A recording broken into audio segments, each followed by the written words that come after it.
Hello guys, আমাদের rod মিস্ত্রি গুঁজ দি ring ভাঙিয়েছে, দেখছো?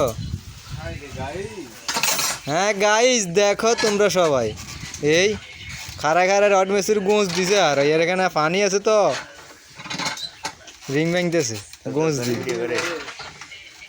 আর দ্বিতীয় কথা হলো, আমরা ঈদের আগে এই সারটা ডালা দিতাম পারুম। আমাদের গৃহস্থরা বেদিস হয়ে গেছে গো সাদিয়ান ডাইলবেলা ঈদের আগে। এখন দিন আছে, আজকে হলো শনিবার, দিন আছে আর দুইটা, 3 দিন।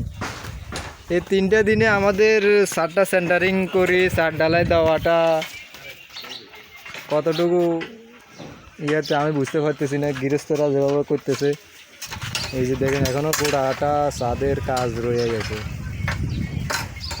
কীভাবে সার ডালাই ঈদের আগে দেওয়া যাইব, আমার মনে হয় না 4-5টা মিস্ত্রি লাগায় 3 দিনে সারটা কমপ্লিট করা। এই যে কাম করতে করতে আমাদের মিস্ত্রি, রড মিস্ত্রি কোন পর্যন্ত দিয়ে লেছে, রড মিস্ত্রি কোন পর্যন্ত দিয়ে লেছে কাম করতে করতে। আর গৃহস্থের মনে হাইলাম না।